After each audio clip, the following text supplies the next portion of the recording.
We really appreciate what it is that you guys do for us. Charmin Ultra Soft has so much cushiony softness, it's hard for your family to remember they can use less. Sweet pillows of softness. This is soft. Holy Charmin. Oh, excuse me. Roll it back, everybody. Sorry. Charmin Ultra Soft is so cushiony soft, you'll want more. But it's so absorbent, you can use less, so it's always worth it. Now, what did we learn about using less? You gotta roll it back, everybody. We all go. Why not enjoy the go with Charmin? This is Brian Fulford. AD Drew and I are co-hosts of the BCSN Sports Wrap. We talk about all things related to HBCU athletics. From the games, teams, coaches, and fan interest stories, we cover it all. You can find our shows on Facebook at BCSN Sports Wrap, YouTube at MyJBN Online, and everywhere you listen to podcasts like Anchor, Spotify, Google, and Apple Podcasts. You can also find the show on the Jericho Broadcast Network's app. Make sure to download. We look forward to you joining the conversation and being a part of the show. From novice to aficionado, find yourself here. High quality cigars plus personal customer service. Slow Burn is Waco's only mobile cigar lounge, featuring a meticulous, curated collection of premium cigars. Visit our website, www.slowburnwaco.com. That's www.slowburnwaco.com.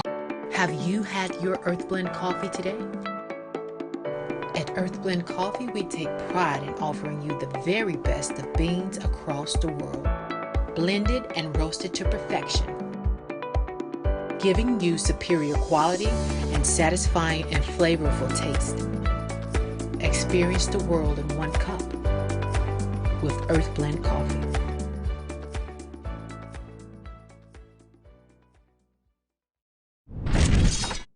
There's a shot. To right. Might be. It could be. Right field. Grand slam.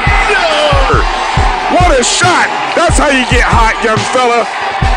Thank you guys for what you do for HBCU athletics. This is a fantastic avenue for all of us. This is our ESPN, so we love what you guys do, and all you guys at BCSN. We really appreciate what it is that you guys do for us.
Pleasant good morning to everyone. Welcome to another edition of the Coles Brown Show. Of course, you can always watch it and hear it live right here on the Black College Sports Network. Yours truly, Coles Brown, joined by special guest co-host once again, and none other than Charles Edmonds of the Alcorn State Radio Network. Charles, good morning to you. And who is your friend with you?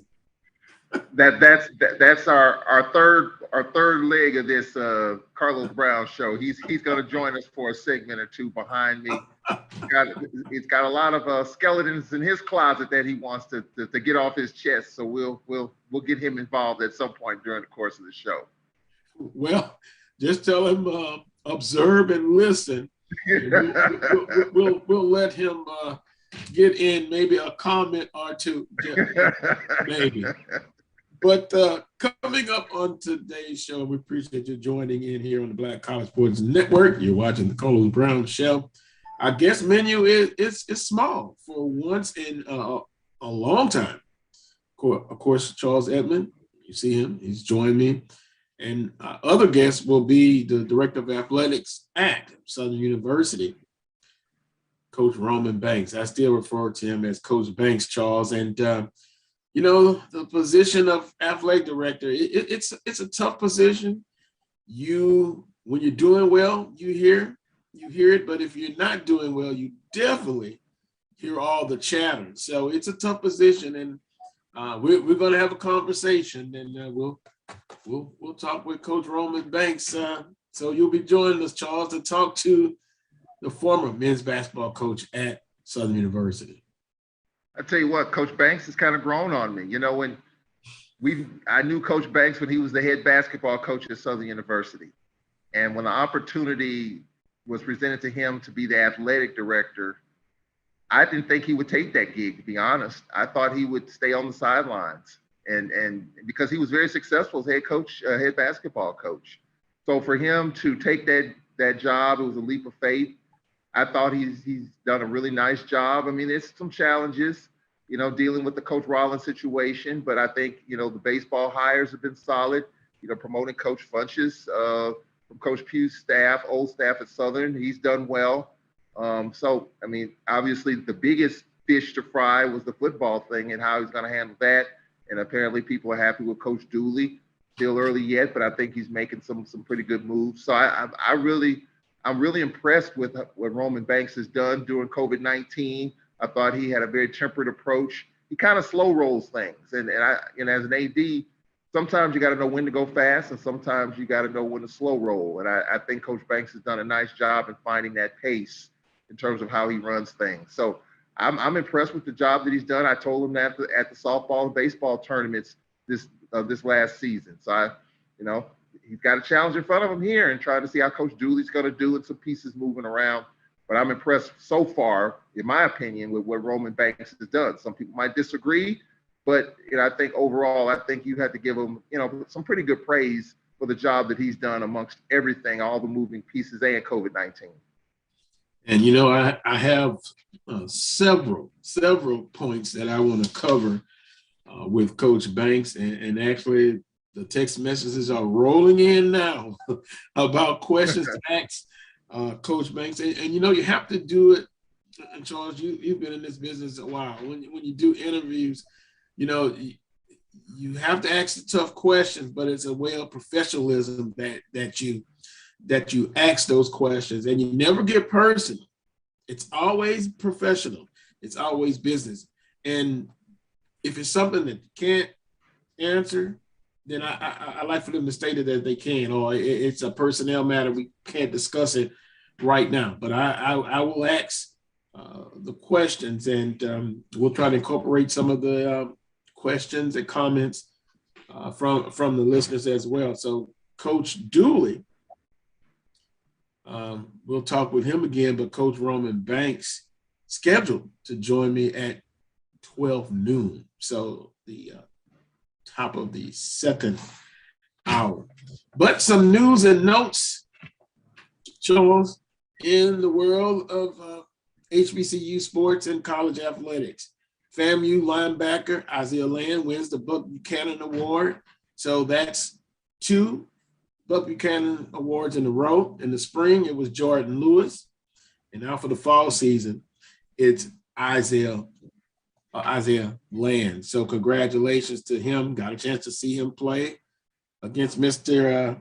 Jericho Carter for Southern University. It was a battle all game. Prairie View A&M hires Bubba McDowell as their next head coach. And Charles, we were talking about it last week. I said they probably will make an announcement right after the show. And basically they did. And I've kind of heard from some Prairie View fans, and it's interesting. No matter who's picked as the coach, you're going to have those who agree with it. There are going to be ones who feel that they missed an opportunity. And we're going to get into this again a little bit. A splash hire,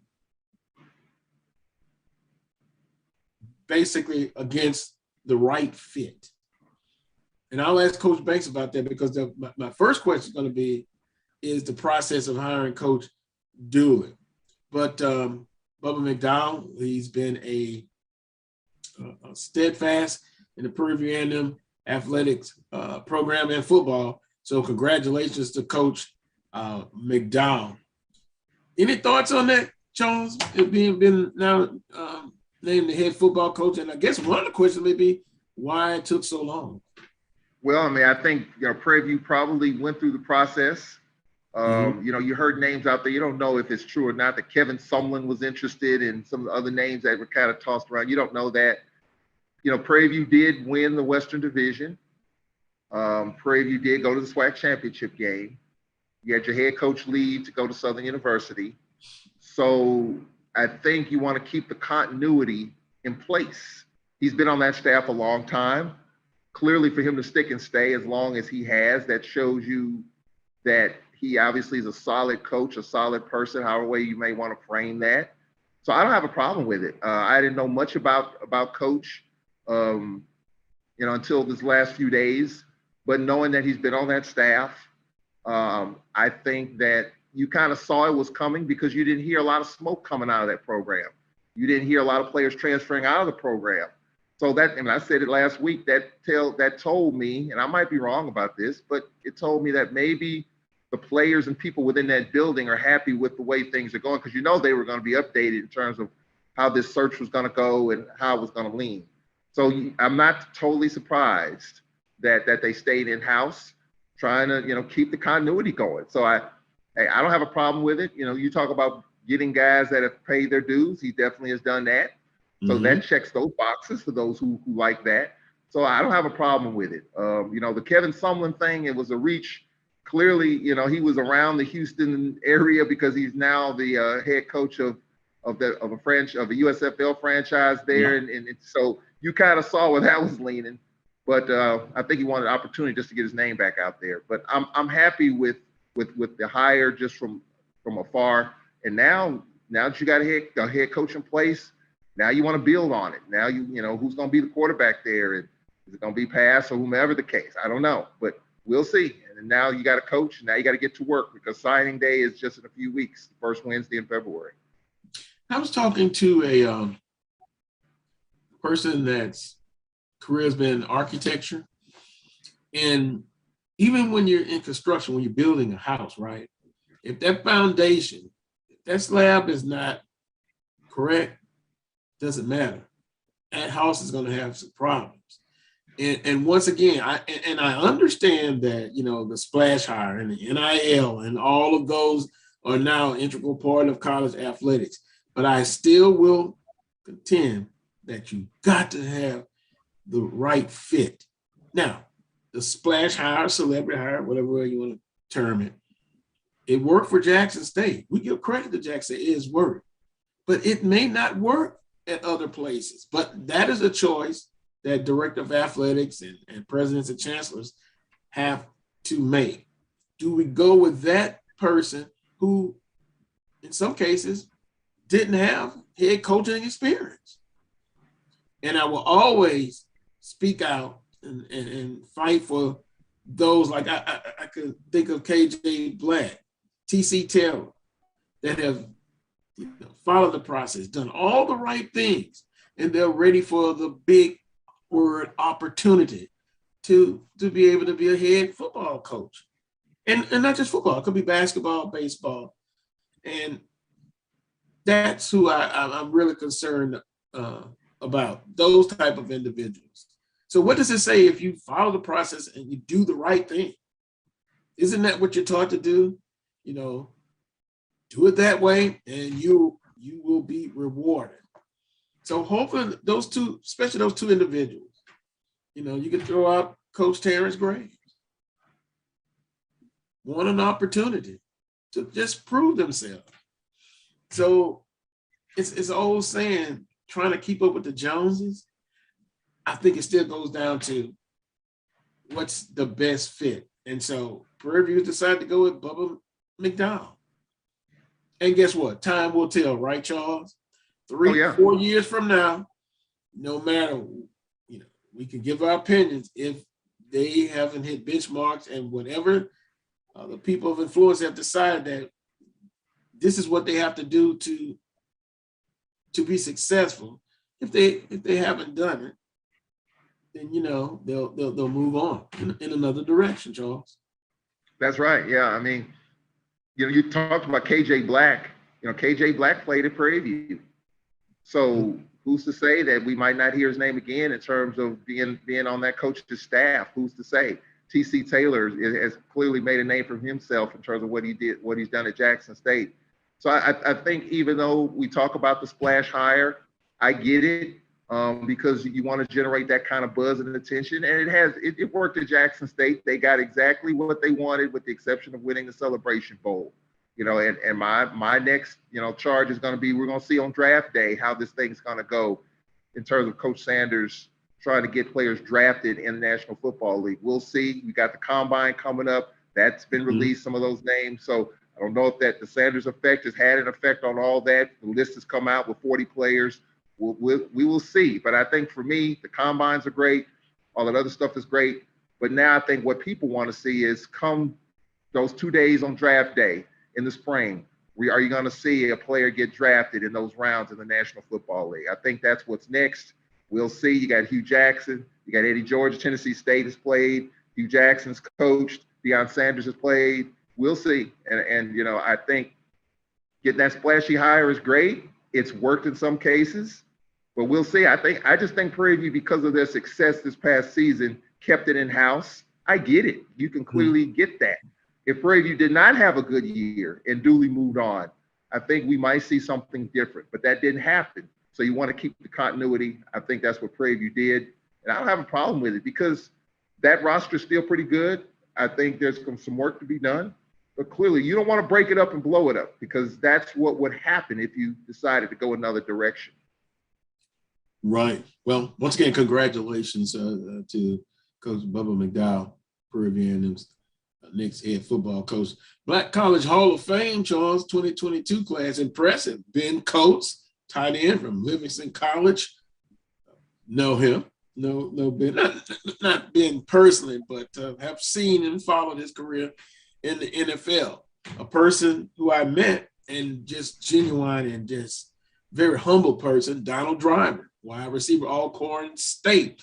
I'm sure you have met him and have had some interesting conversation with him. John Big Train Moody, running back, Morris Brown College, 1939 to 41.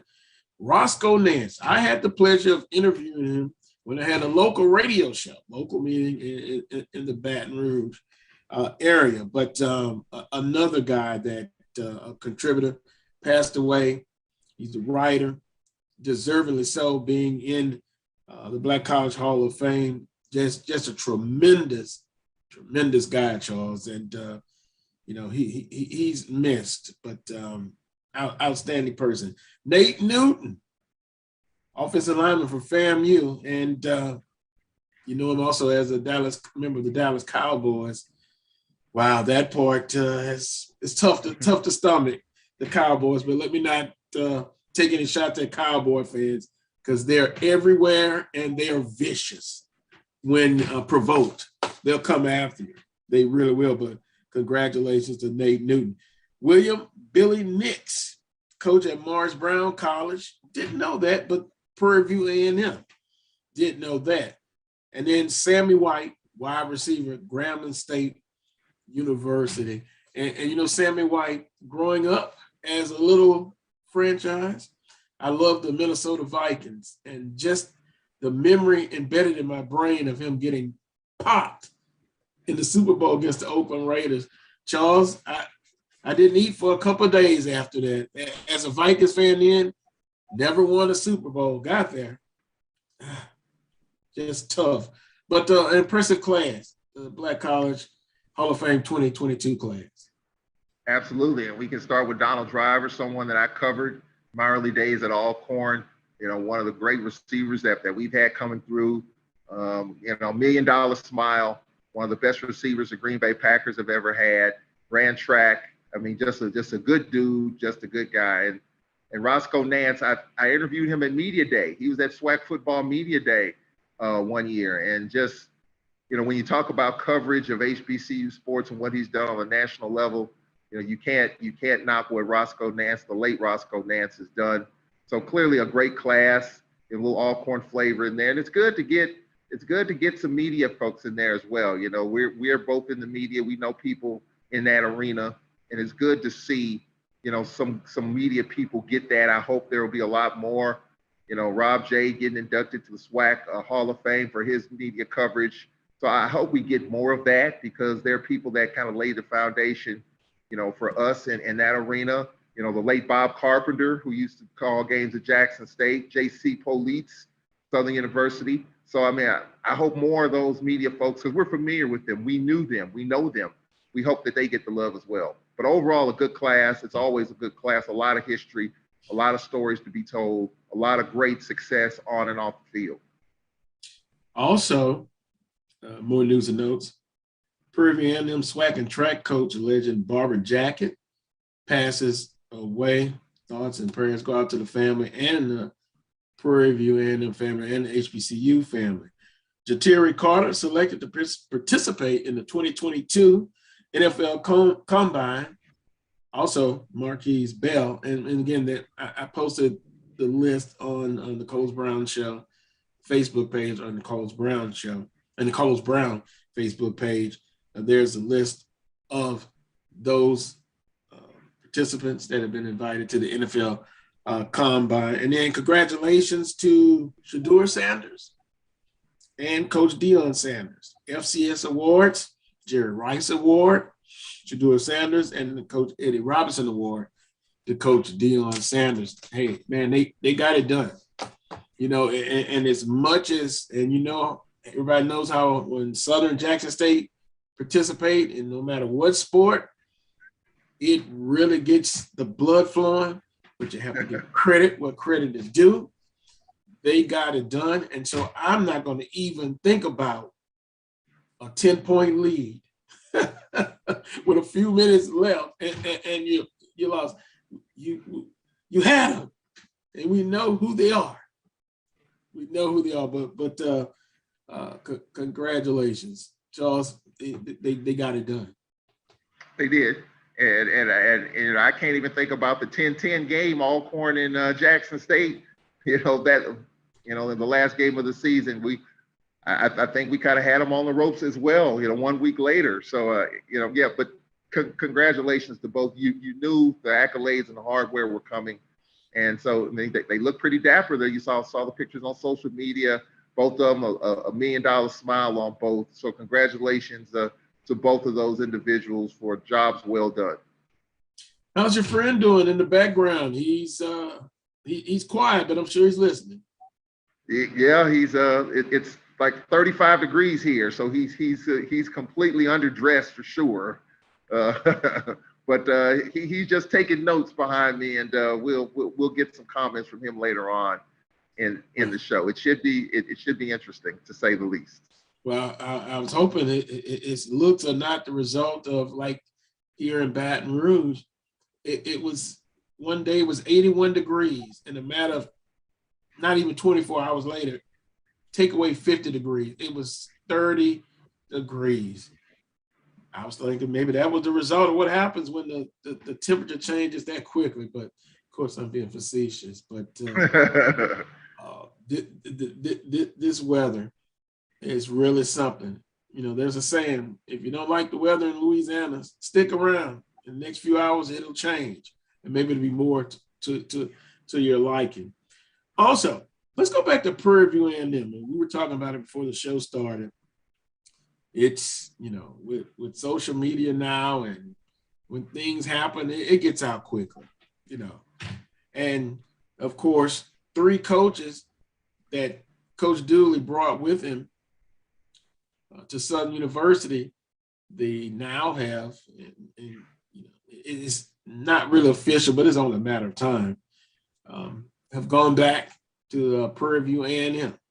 Of course, Mark Frederick, running back coach at Prairie View A&M, associate head coach, and then came with Dooley, running back coach. Coach McDowell basically offered him the position of offensive coordinator, for what I'm hearing, and would come with that because it becomes a nice raise. So going back to Prairie View A&M, Alvin Fosterman, who played at Southern University. That's the other name you hear that's going back to Prairie View A&M, and he was linebackers coach, and then Coach Burton, video coordinator and safeties coach, gone back. And Charles, my phone was just off the hook, text message about what's the deal. I don't know the specifics of what happened. And you asked me the question, if you just signed on at Southern University, how can you get, how can you leave and go to Prairie View A&M? Was there any contracts? I can't answer that. But in the case of Mark Fredericks, I can understand it. He is a family, growing family, and to get the chance to become an offensive coordinator and run an offense, and with the raise, I can't blame him. I can't blame him at all. And then everybody has a choice. So Southern University, Coach Dooley, they will fill those positions. I believe that without a shadow of a doubt. And you're hearing names, Coach Terrence Graves, you're hearing some other names. Calm down, Southern Knights. It will be okay. It will be okay. Coach Dooley will hire those replacements. But some people's like, well, they've never seen that situation happen before. It's happened before in college football. But hey, you got to move on, and especially with Coach Fredericks, I understand completely. And then even other coaches, if you're offered more money, and especially if you're single, that's one thing. But if you have a family, Charles, you got to sit down with the budget director and talk about it. That is something both have to make a decision on, not just one. So I don't have a problem with it.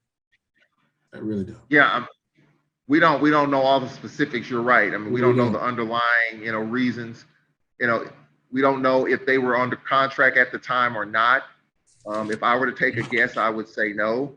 So there was an opportunity there to do whatever you felt like you needed to do. And then by virtue of Coach McNall being named as head coach, I think that kind of brought some anxiety, because as a football coach, if your guy is not the guy, there's a chance as an assistant coach, you're going to be let go. So if there's an opportunity for a coach to get you, whether it's Coach Dooley or any other coach, you take that opportunity. But then you find out that, the coach that was there is now the head coach. If there's more money involved or better situation, I mean, I don't know. We don't know the inner workings of that part of it. But, these are just kind of the ebbs and flows that happen. Doesn't happen that often, but it does happen. Now, if Prairie View had named their coach 2 weeks ago, I don't think those coaches probably would be still there at Prairie View instead of at Southern University. That's just my guess. I don't know. But for the opportunity to be able to leave and go back, I know it's going to generate a lot of confusion, and you don't want to ruin the situation that you were in. Hopefully, no credibility was lost with those guys that were at Southern and now have gone back. Hopefully, you came in the right way. You hope you leave the right way, because you just never know, in this profession how things go. So I don't have a problem with that either. We don't know if they were contractually on paper on board or not. We don't know. I don't know. I'm sure you'll probably do some digging when the Roman Banks is coming up. So I'm sure that may get discussed, might not. But you understand, I mean, there's a lot of moving pieces with this stuff. In this profession, there's a lot of moving pieces. And, until it's signed, sealed, and delivered, it's not signed, sealed, and delivered. So you have to respect the wishes of those coaches and trying to be in the best possible situation. And you're right. If they're married, their families are in Texas, having to uproot and then, have opportunity to stay where you are. That's with more money. That clearly is a game changer. So there's a lot in the bag to unpack there. But I respect people that make those type of choices. They're tough, but nonetheless, it's life and it's business. And sometimes those two commingle. Well, one of our colleagues, and I'm going to put it out there. Good morning, Dr. Kenyatta Cavill. I will call you after the show. Like, hey, he's going to give me the context about what's going on. He says assistant coaches at this level do not have contracts. Yes, they are just like any other non-contract staff or non-tenured faculty. They are at will. I've heard that before, at will. That means you can be let go. Charles, you work for Alcorn. Dr. Cavill works for Texas Southern. I work in the private industry, the school system, but maybe a difference there. And he says they're at will hires. I doubt they went the human resource process, and even if they do, they can leave with just providing notice. Thanks a lot, Dr. Cavill. So I did it the professional way, and personally, I don't have a problem with it. And I specifically pointed out with Coach Mark Fredericks, know him well, to have an opportunity to become an offensive coordinator and some more money in your pocket. Hey, Charles, I'm sorry. I can understand it, even the other two coaches. It comes down to providing more money for the family. Don't have a problem with it. Don't have a problem with it. And I trust that Dooley, Coach Dooley, they will get it right. They'll have replacements in there. I think what's confusing is the timing of this. I mean, they were just named and then they're going back to where they were. I think that's what's kind of a part of this too. Yes, Dr. Cavill is right. Yes, in the state of Mississippi, it is an at-will state. So I'm at will, or as of our former baseball coach, the late Rat McGowan would say, we're all goodwill employees. But it's we're all day to day. And so you don't know, you don't know the process with that, where they are. And yes, they can change their minds. And yes, they can go to other places at any point in time. I just hope, just like you came in the right way, you hope that they went out the right way if in fact it got to that point. I believe they did. I'll go out. I believe so too. I know fans are upset because they're excited about Coach Dooley and the hires that he's making. And, and you see this and you're like, what the heck's going on? Well, it's business. It's life is what's going on. So I understand it. I get it.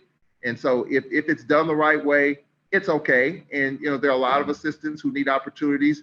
Coach Dooley, trust me, has a Rolodex of assistants that he would like to bring on board other than these. And I'm sure he'll fill those positions quite well. So it's a little chink in the armor. It's okay. It happens. It's fairly new. He's fairly new at Southern. So let's just relax, exhale a little bit as a SWAC fan. And, let's just relax a little bit and let him fill it out. I think he'll continue to get it right. Well, I know one thing as far as offensive coordinator, and again, Mark Frederick is going to Prairie View, from what we're hearing, to be the offensive coordinator. He wouldn't have that opportunity at Southern. You know why? Coach Dooley is the offensive coordinator. Yes. He's like Sean Payton. Yeah. The Saints, they say they have offensive coordinator, but they don't. It's Sean Payton. He calls the play. And I'm fine with that, because guess what? If it doesn't work out, it goes back to the head coach. It will fall on him anyway. Correct? Yes. But I told Coach Dooley, I knew you were going to be the offensive coordinator. No matter where he's at, he's going to be the head coach, if he's the head coach and the offensive coordinator. Interesting. Well, Charles, we'll take a time when we come back. There was some basketball play. Since we're not going to have Coach Van Pettaway, he had a service he had to attend today, so he's not going to be able to come on the show. There, and we talked about it last week, COVID-19 protocol. It's already been undefeated as far as affecting basketball games. We have some, Prairie View, my goodness. We'll talk about that. Southern men's basketball team, 1 win, 1 forfeit. Charles, Alcorn State with a big victory over Jackson State in basketball. I tuned in to a little bit of that broadcast, Charles. I think you was as excited as your friend, Mr. Skeletor there. a big victory. Hey, I'm gonna just be honest, I was surprised. But on any given night. So this was a huge win in a lot of ways. If you just were in this program, what we were dealing with the last week, going back to the Minnesota game, Coach Bussey getting COVID, game canceled 2 hours before tip-off. And I could just share this. We barely had enough players to travel to Minnesota. We're seeing now what the guidance is all about. You got to have at least 8 players and 1 coach to play the game. we barely had that. We had two coaches, Coach Bussey and the lead assistant coach, Coach Adams, and we just had enough players to make that trip to Minnesota. There were a couple of assistants that were in quarantine. Several players were in quarantine going back to the Minnesota game. So this program has been through a lot with injuries, haven't had a full roster all season.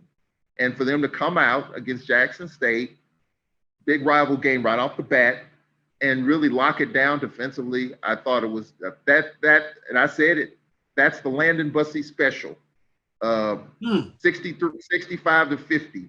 That's Braves basketball. Holding teams to under 60. You know, I don't think we're a team that could score 80 points a game, but if we can keep it in the 60s the way our defense can get it done like we did against Jackson State, I think we'll be in, if not win, just about every game. And it's not going to be that way all the time. But, you know, I thought we played really well considering that we had players on the shelf and coaches on the shelf, you know, for the last week. So that was a bigger win than I think a lot of people might want to figure. Jackson State had COVID issues as well. Their last game at home in non-conference, they didn't play. I was told after the game was one Jackson State player was throwing up behind the bench. So I think they still had some issues, but, you know, they didn't shoot the ball that great, and we contained their bigs pretty well. But, you know, the Braves just played and just locked it down on defense, and that's got to be the formula going forward. You know, SWAC basketball already, you know, is kind of off the chain. I was looking at some of the standings. You know, Carlos, there have been 11 teams in the first week of the season that's won games on the road. 5 on the men and 6 on the women. 11 road teams have won already. And so that stands out like a sore thumb right there. Then you have Prairie View's had to forfeit a couple of games. You had another forfeit in there. So I don't know what to expect for the SWAC season on either side. Nothing should be surprising, you know, through the first week of the season. Other than, you know, a lot of people say all 4 beating Jackson State. That was a shock to the system throughout the conference. But other than that, I think it's going to be a wild ride. Just buckle up for it. Yeah, that's the best way to put it. It's going to be a wild, some unpredictable wins, some shocking losses. I'll say this, and then I promise I'll get to the timeout.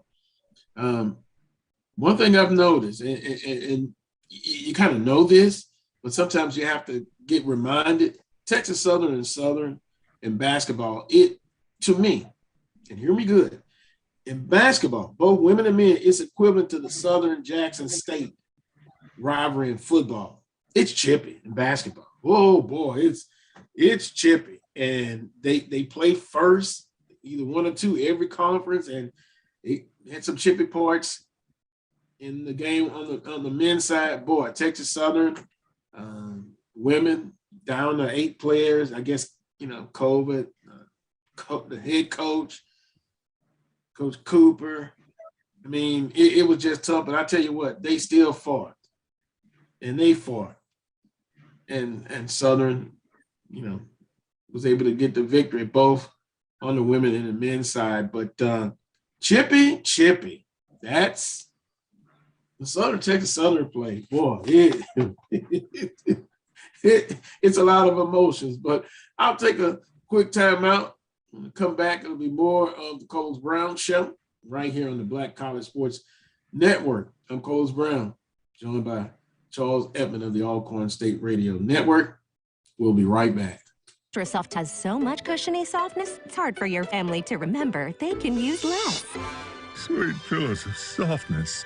This is soft. Holy Charmin. Oh, excuse me. Roll it back, everybody. Sorry. Charmin Ultra Soft is so cushiony soft, you'll want more. But it's so absorbent, you can use less, so it's always worth it. Now, what did we learn about using less? You gotta roll it back, everybody. We all go. Why not enjoy the go with Charmin? This is Brian Fulford. AD Drew and I are co-hosts of the BCSN Sports Wrap. We talk about all things related to HBCU athletics. From the games, teams, coaches, and fan interest stories, we cover it all. You can find our shows on Facebook at BCSN Sports Wrap, YouTube at MyJBN Online, and everywhere you listen to podcasts like Anchor, Spotify, Google, and Apple Podcasts. You can also find the show on the Jericho Broadcast Network's app. Make sure to download. We look forward to you joining the conversation and being a part of the show. From novice to aficionado, find yourself here. High quality cigars plus personal customer service. Slow Burn is Waco's only mobile cigar lounge, featuring a meticulous, curated collection of premium cigars.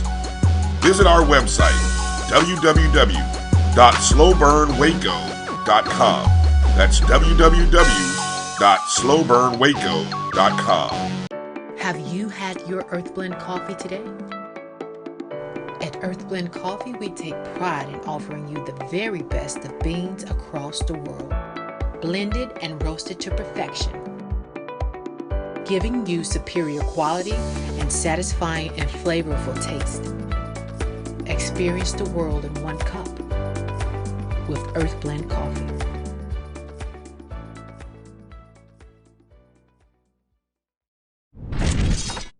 There's a shot. To right. It could be. Right field. Grand slam. What a shot. That's how you get hot, young fella. Thank you guys for what you do for HBCU athletics. This is a fantastic avenue for all of us. This is our ESPN, so we love what you guys do, and all you guys at BCSN. We really appreciate what it is that you guys do for us.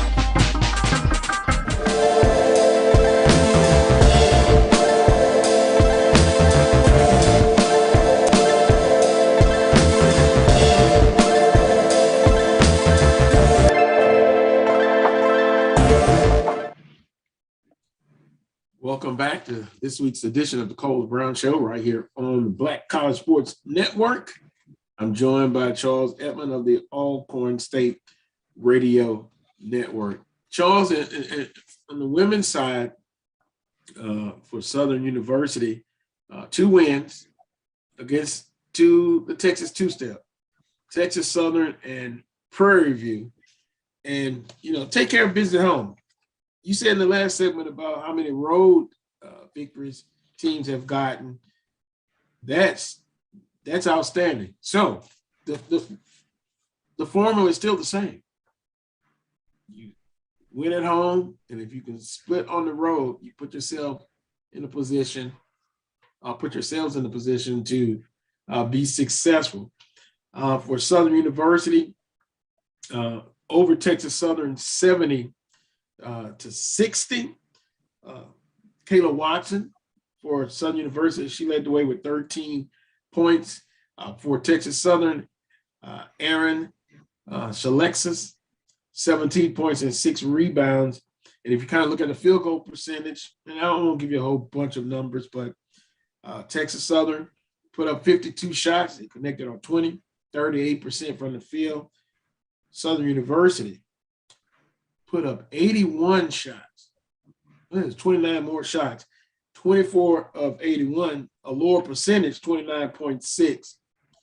But the Jaguars were able to wear Texas Southern down. But again, Texas Southern, eight players? They gave a good accounting of themselves, and they kind of cut the lead down a couple times, got close, and then Southern was able to pull it out by 10 points. In the fourth quarter, 19-18, Southern outscored them by 1. The biggest quarter was the third quarter, where Southern University outscored Texas Southern 22-16. But if you can see, the first quarter was a 1-point lead for Southern, a 3-point lead at halftime. They outscored Texas Southern 16-14. So you get what I'm saying. Texas Southern, they don't have to hang their heads. A depleted team, but that's the way you fight, Charles. But a 70-60 victory over Texas Southern. Yeah, that's one thing we saw last year. Remember, Alabama A&M was down to 7 players the whole year, and they fought like heck and gave teams trouble the whole year. You hate to hear that for Coach Cooper and her ball club just, depleted. It's tough. Now, most coaches are only going to play 7 or 8 anyway, even with a full roster. But if that's all you have, 7 or 8 players, period, it really is tough, and you get worn down, especially in the second half. But good accounting of Texas Southern, the way they played. I'm sure they'll get some players back. And, Coach Cooper does not like losing. She's a champion all the way through and through. So, she's not feeling this. So I'm sure Texas Southern will get it figured out, get some players back. Yeah, and hopefully they're going to get healthy. As Coach Cooper and the rest of the members of the women's basketball team at Texas Southern. And then that was a Monday night. So it was a Monday, Wednesday. Then Prairie View women, they come into the F.G. Clark Activity Center. Coach Pugh had a great run at Southern University. You kind of knew Southern was going to be up for this game. You know, she knows the program. She knows the ins and outs. Now, I'm not surprised by the victory, but I am surprised by the weighted one and the amount.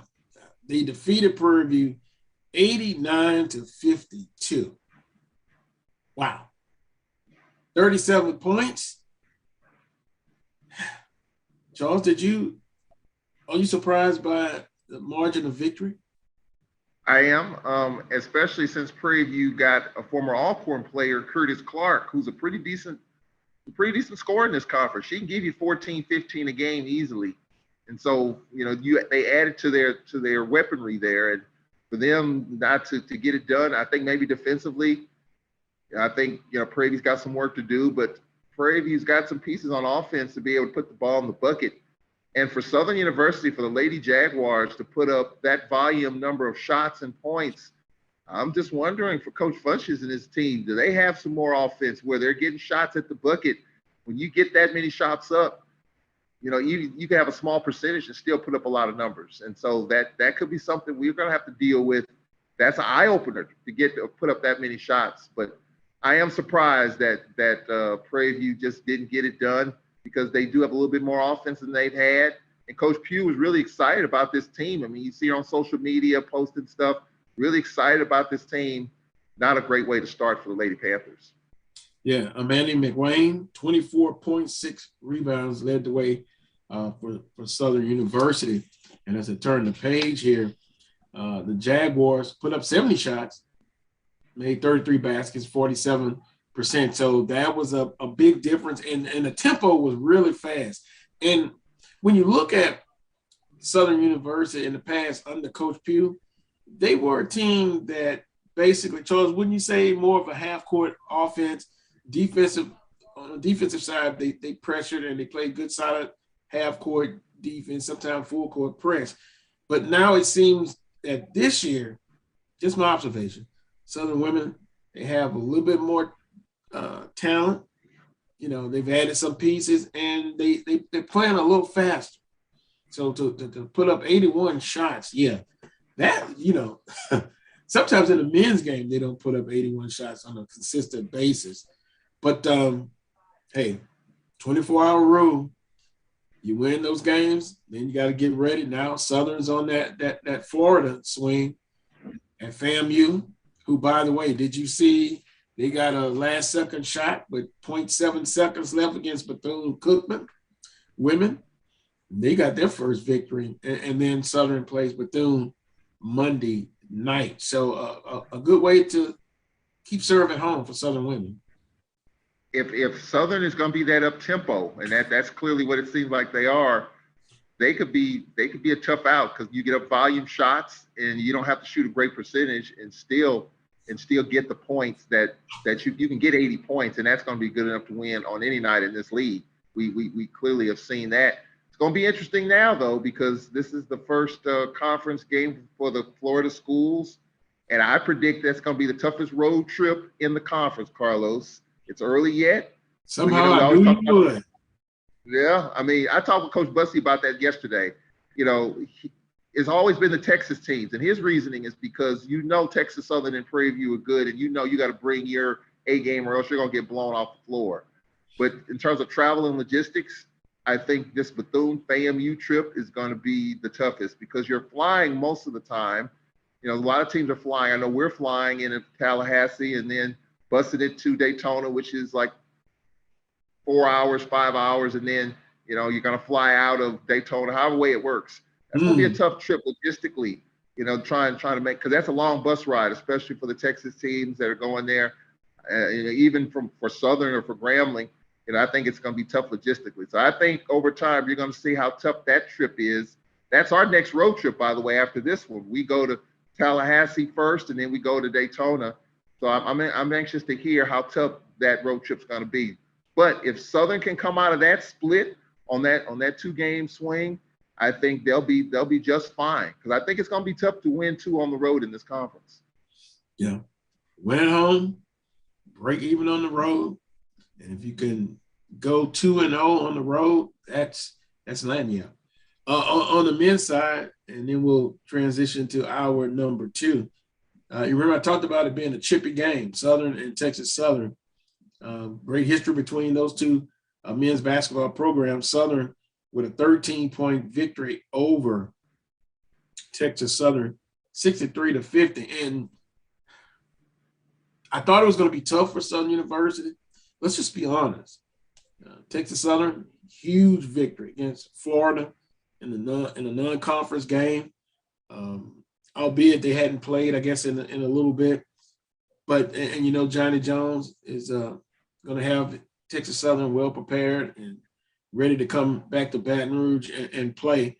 But the Jaguars were able to get it done.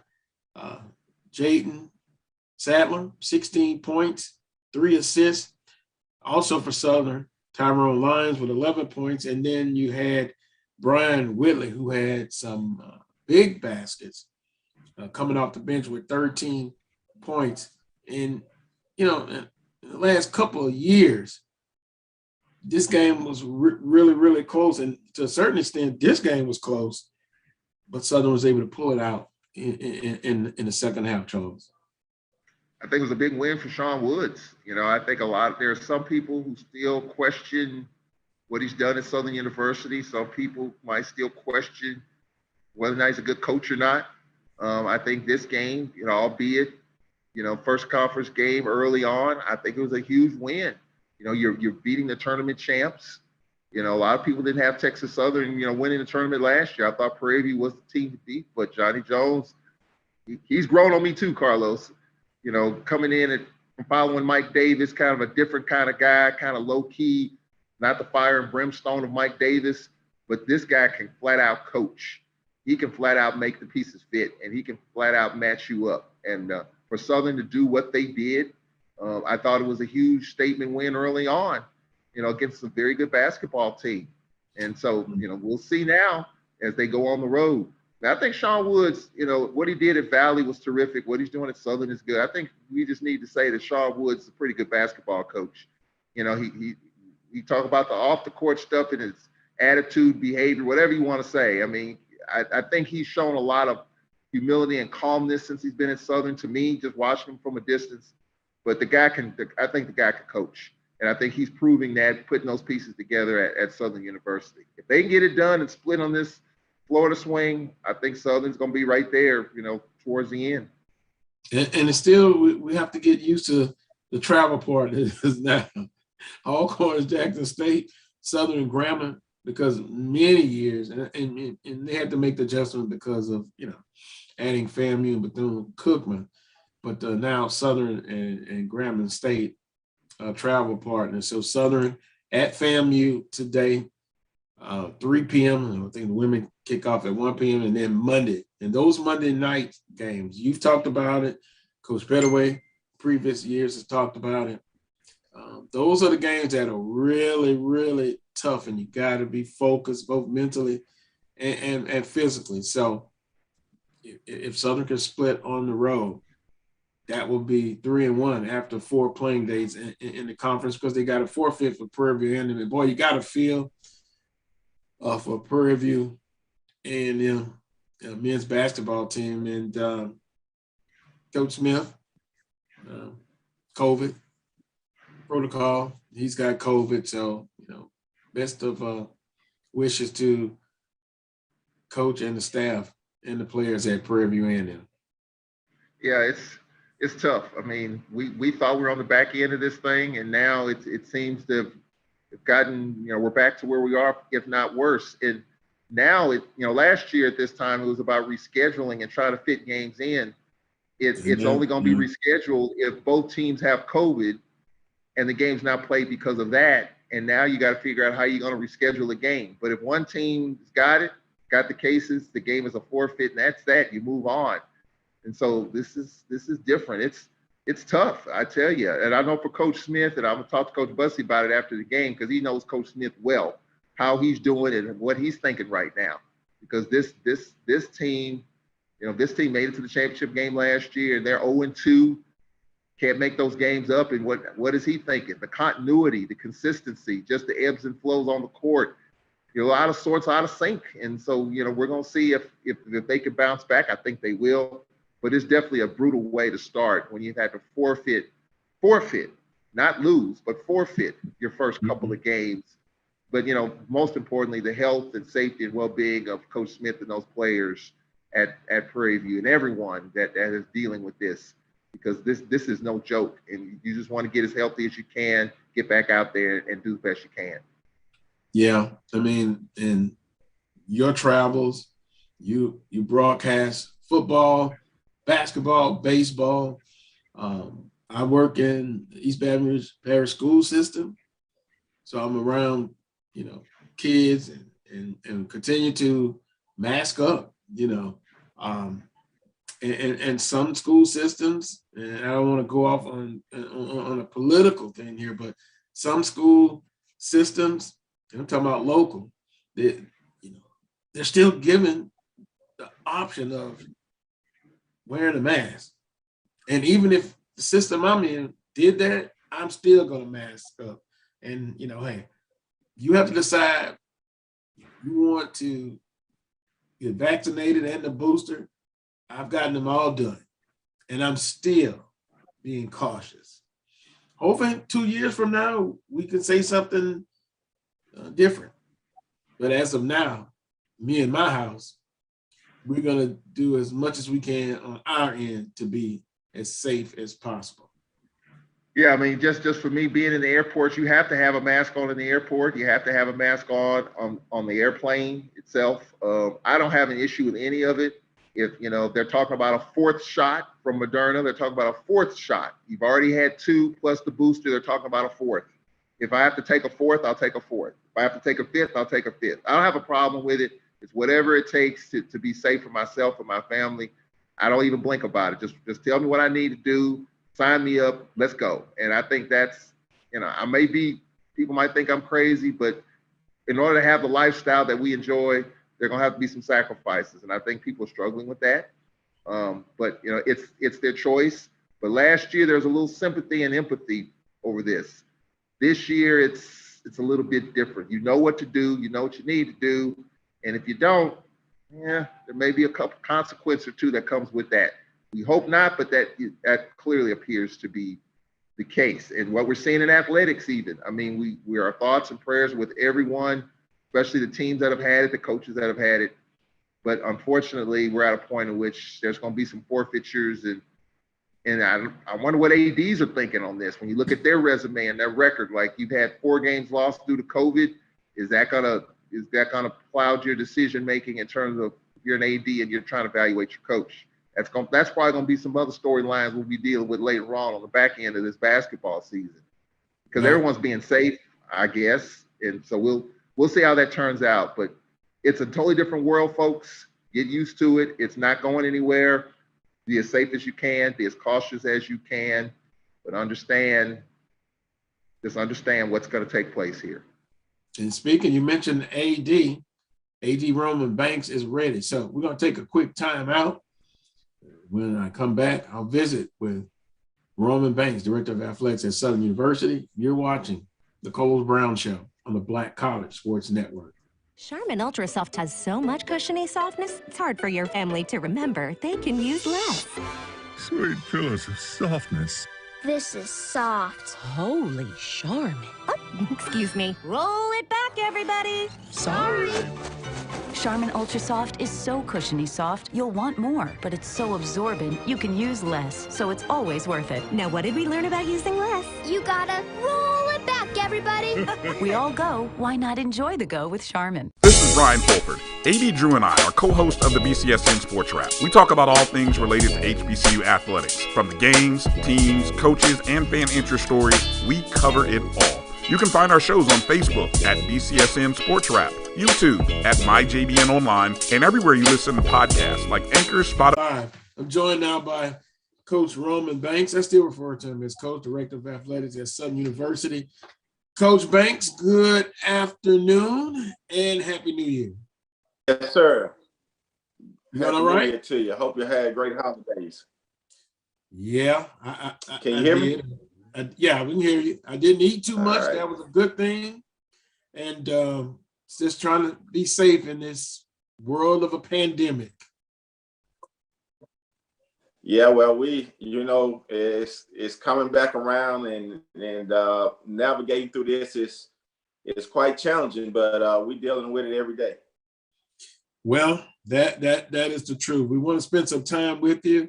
And when I posted that you were coming on, of course, text messages. I see messages coming in for you. So I'm going to let's just kind of get into it. Coach, the hiring of Eric Dooley. I think you remember that. Kind of, if you can, walk us through the process of that, and then the conclusion of coming and say, hey, Coach Dooley is our guy to lead the football program. Well, it stems all the way back for when Coach Odom left right after the end of the spring. Was a difficult time, and obviously we're not revealing candidates at that time because of contract reasons and different obligations. We had several conversations with Coach Dooley and others, and frankly, that committee thought that what he brought to the table was very exciting. But nevertheless, we thought that we had to go an interim route because as we talked to coaches, the timing just wasn't right with contracts and buyouts, and we just had hired new coaches that we was obligated to for a year as well, and so it didn't turn out well. So throughout the whole season, we never stopped our interviewing process.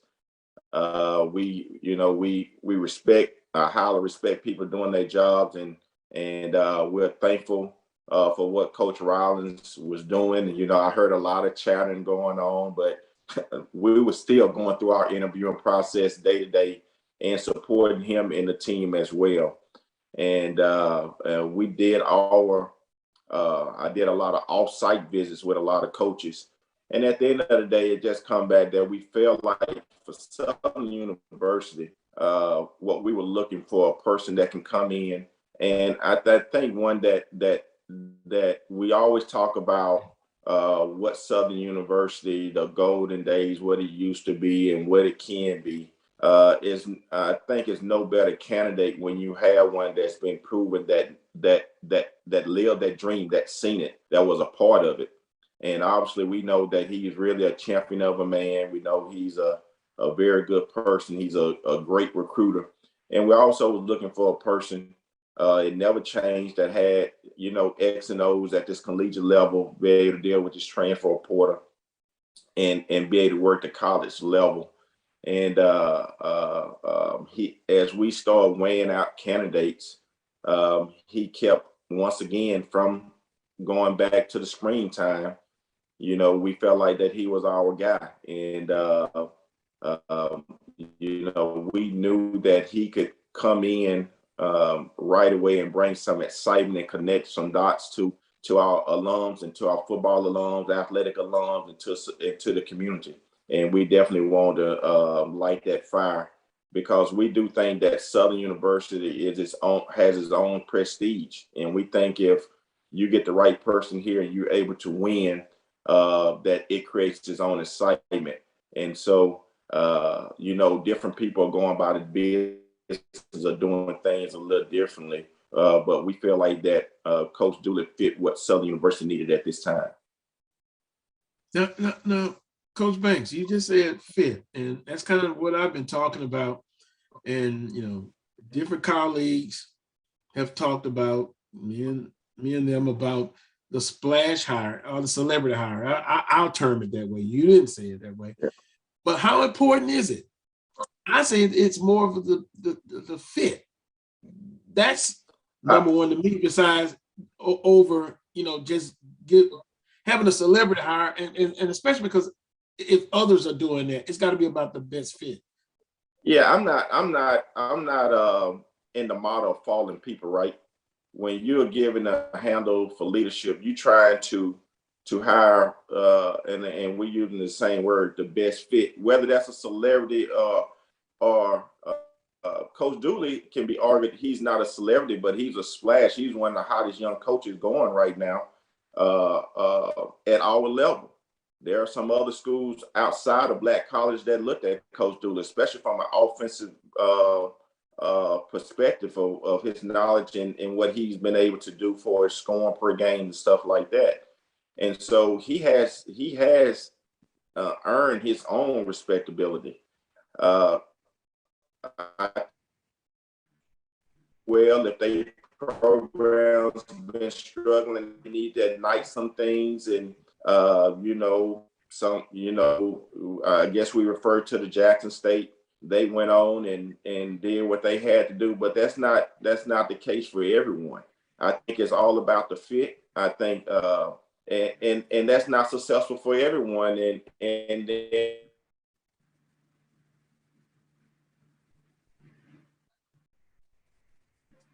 are you still there, Coach Banks? Oh, I think we may have lost it. Okay, we'll try to get him back. Charles, he was just talking about the fit, and I think that's so important. Yep. Excuse me. Absolutely. Yeah. I mean, I think for programs like Jackson State, and this is just my opinion, Jackson State had been down football-wise for over a decade, 2008. At some point, you got to go for it. Sometimes you got to swing and hit it out of the park. And I think for what Ashley Robinson did there, that worked. I think Coach Banks took a more tempered approach. I know it's easy. We're a copycat league. Everybody's kind of doing the same thing. And I think because his personality, in part, he's not that kind of dude. He's not the kind of person that's just going to jump because everybody else is jumping at it. So I think it was a really good fit. You bring in Coach Dooley coming off a Western Division title. And, obviously his team against Jackson State was right there in a couple of plays, and Prairie could have won that thing. So I think it was a good fit. He's back at home. He understands Louisiana. He understands Baton Rouge, New Orleans. I think it was the right fit. I think we all kind of knew that Dooley was going to be the guy. You kept hearing Marshall Faulk's name, and you heard all these other names out there, but clearly Dooley knows how to do this. He knows Louisiana, and I think that's a part of what this is all about for him. So good hire, Southern University. From what I'm reading and hearing, fans are excited about it. The hires, and even though some have gone back to Prairie View, I think so far so good as far as hiring Coach Dooley and the job that he's done in being representative of Southern and reaching out to alums and fans and getting Southern product coming back. I think he's making all the right moves right now. Let's do this. Let's take a timeout, and we'll try to get Coach Banks back. You're watching the Carlos Brown Show on the Black College Sports Network. From novice to aficionado, find yourself here. High quality cigars plus personal customer service. Slow Burn is Waco's only mobile cigar lounge, featuring a meticulous, curated collection of premium cigars. Visit our website, www.slowburnwaco.com. That's www.slowburnwaco.com. Have you had your Earth Blend coffee today? At Earth Blend Coffee, we take pride in offering you the very best of beans across the world, blended and roasted to perfection, giving you superior quality and satisfying and flavorful taste. Experience the world in one cup with Earth Blend Coffee.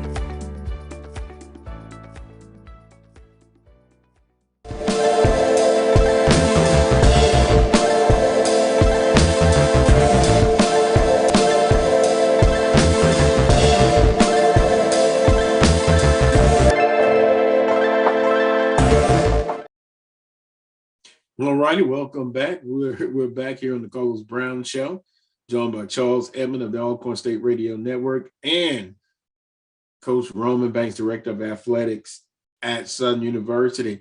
Coach Banks, you were talking about the best fit, or as far as a fit in the program, compared to maybe having the temptations maybe to go with a big time or celebrity / splash hire. Can you continue with that, please?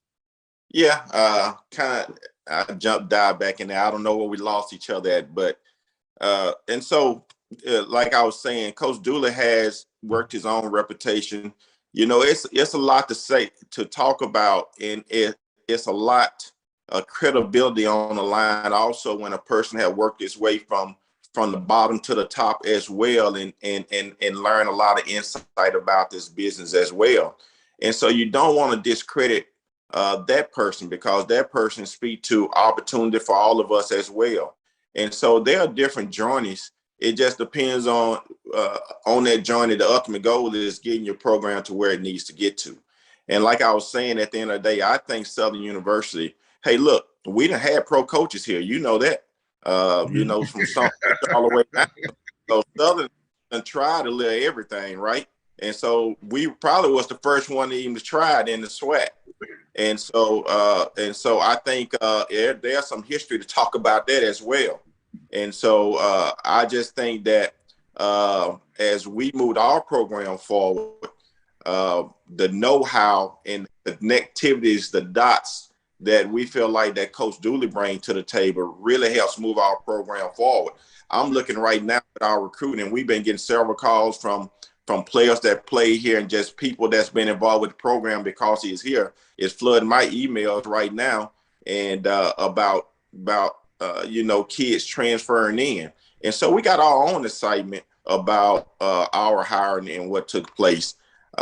You know, and when you're in this business, I don't you know, I've been in athletics based all my life, and so I'm not very good. If you ask me to go work in the engineering department, you know, that's their specialty, right? And there's a lot of different factors to that. And so I take being in athletics seriously, and I look at from all different angles, because I've been here, and say, hey, make the recommendation to my bosses what we feel like is best and what we need at this time.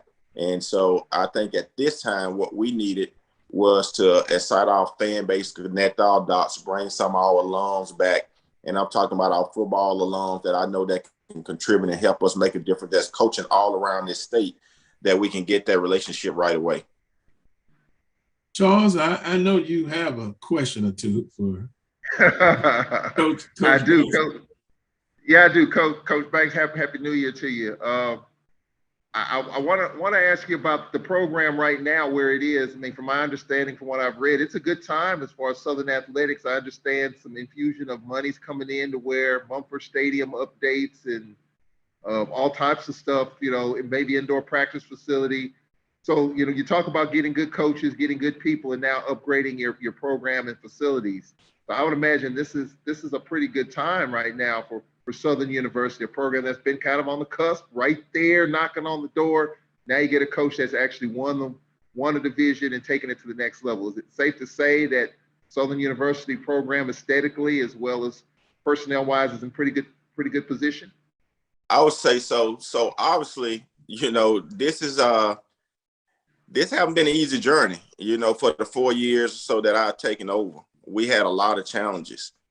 And excitedly, we done worked our way through it by also being able to win and win some championships along the way. And so, you know, that we just got our reprieve here not too long ago. We off the probation status now. And so I say a lot of times that we are free now, right? And so now we get a chance to concentrate and go to another level. And so it's always been my goal is to make us a mid-major type university from an athletic department standpoint. And so we do have partnered up with the foundation. Alfred Harrell and I sit down, and the university, Dr. Belton, has been very good in understand what athletics bring to the university. And we've been able to create, along with the campus, our athletic plan. Mm-hmm. And so while we are getting and to stay in the ball game, you just can't. I think the most important part of what I'm saying is that we have to be able to aesthetically upgrade our facilities if we're really going to be in the game to get players, right? We got to upgrade. We have to do the things that are trending now that we can compete and go get these players in my estimation, not just in our league, but to beat the Magneses of the Northwestern and Southeast and Nickel States. Let me give you an example of what I'm talking about. And so, when you go, I knock on your door and go recruit, and I say, hey, I want you to come play for me. And at the end of the day, these other universities are giving what we call a cost of tuition. Attendance. That means that regardless if you get financial aid or not, you get like this stipend check of $1,500, $2,000 a month, to go to their universities. And all sports don't have it, but they revenue sports right now certainly have it. And so if I knock on your door and you're middle class, a little under middle class, or whatever the case may be, and you talking to that student athlete and they throw that token out there and I tell you just come play for me at Southern and I don't have that nugget, then most of the time, which way are they going to choose? Because at the end of the day, they know that they get a little stipend or something in their pocket. And so we have to go by our business some type of way of creating these line items that these other universities have. Practice facilities, I think that we are well on our way. Obviously, we are one of the few people that's got, the stadium, the turf stadium in what we created, the Jaguar Park, the practice facility. But we do need to create an all-purpose facility when it's raining. It don't have to be crazy in size, but it need to be something where we could talk about moving our programs forward. And that can be used by basically a lot of sports in our department and mine of football. And so we need to be able to at some point go from traditionally 3 meals. A lot of people have their own meal plans or their own athletic meal table, training table, they say that's connected to one of their dormitories or to their field house where they feed the student athletes. And so we have to generate monies to get in this type of ball game and start taking our program to the next level. Name, image, and likeness alone, as you can see what's going on with that, is probably going to divide the have to the have-nots even further. But we need to secure ourselves at this mid-major level if we're going to continue. And I'm not talking about, and you hear me, I'm not saying too much about our SWAC level, because if we do this, we'll maintain our presence at the top of the SWAC level. But we're going to have to, we're talking about always recruiting Louisiana, then we're going to have to do some of these other things that these other universities are doing. And that's everybody part, right? I hear everybody, well, why we don't do this? Why we don't do that? Well, unfortunately, the word that we use a lot, well, we have to, we have to get these revenues to do that. And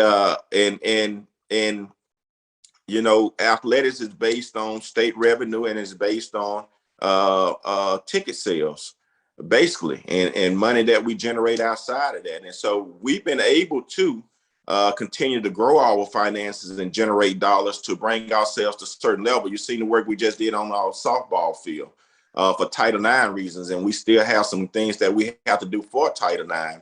But also, when I'm talking about football, the soccer team need to go into a locker room or a field house of their own as well. Softball need to go into a place of their own as well. So there's still a lot of work to do. And I just need, we need, when we start talking about Jaguar Nation, we need to be, it's a focus on our revenue sports. But legally, I have to do something for the other Title IX sports too for us to continue to grow. And so this is going to mean that we have to start creating. That's why it's important. I ask everybody, I'm not asking you to give me money. I'm asking you to go buy a season book. I don't care if you're out of town. We have a pool where we can get those away to underprivileged kids and to groups that call and request to come to games. But if we can get 20,000+ in there every day. I think right now when I took over, we was at 4,000 season books. Now we're at almost 6,000. My goal is to really this year to be at 10,000 if we possibly can. And so this is very important. And so I think people hear me, but don't really understand really why this is very important. So we can continue to grow and continue to generate these revenues so we can continue to grow our whole athletic department and actually focus in on revenue sports as well. We're visiting with Coach Roman Banks, Director of Athletics at Southern University. Coach, I got like 7 points to go over with you. I'm trying to balance that with people are texting me questions. You know you're a popular guy because you're the director of athletics. You have to take the tough questions, and not so tough. But let me see if I can combine this. Budget, more resources invested in football, and then I want to tie it in with, can you ask Coach Banks about positioning players for NIL deals? If we don't get behind this, we will be way behind in recruiting. Grambling is about to roll out a massive plan for their players to get NIL deals. Coach Banks, can you tie both of those in? Well, let's go with the NIL deal and then refresh me on the next one. So I don't know. I don't understand that question because the NIL deal is not based on the university. Mm-hmm. The athletic department can't create the NIL deal. So I really don't understand the university. Each NIL deal is based on the law that the legislation passed. It's not any legislation to it from an NCAA perspective right now.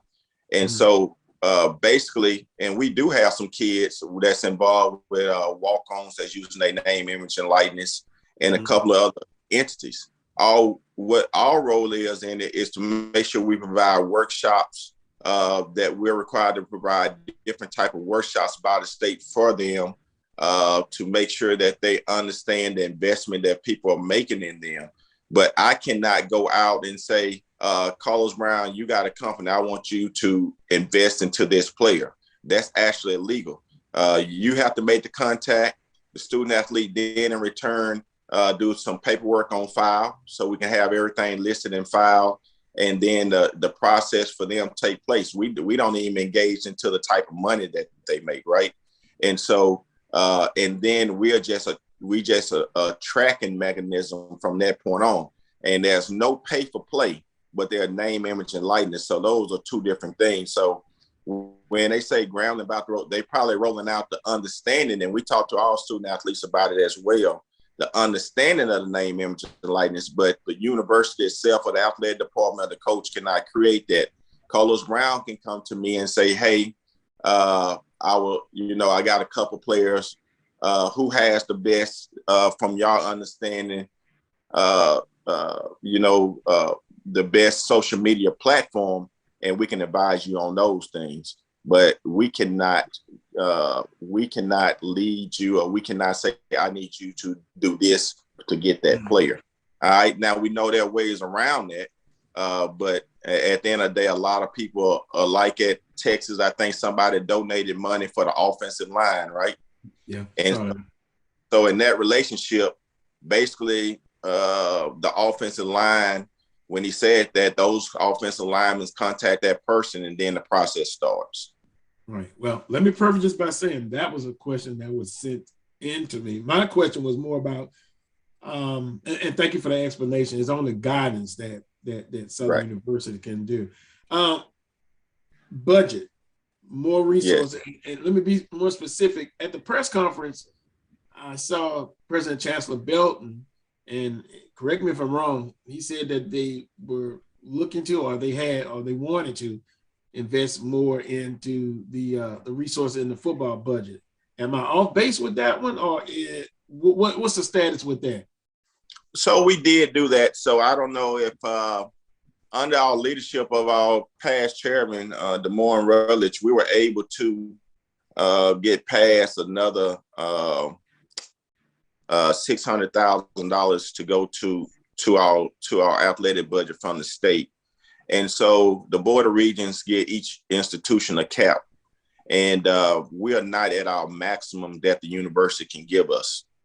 And so, but we've been able to, over the last 2 years, actually, been able to get 120,000 added. And so with football, as you noted, that we've been working on, and Dr. Belton, in the chairman and the board, agreed to help put that money there. So I could give a salary that I think not only to our football coaches, but to all our head coaches that make us compete at our level, that we won't have a high turnaround. And so you've seen that we've been able to I was able to have a conversation with Coach Dooley, and we were able to pay him a good salary to get him to Southern University and match what he probably was offered, a couple other places, and even to stay there. And so our salary pool has gone up to the first phase is salary pools have gone up. The second phase is now to grow the budget where, you have a substantial recruiting budget, you have a substantial equipment budget.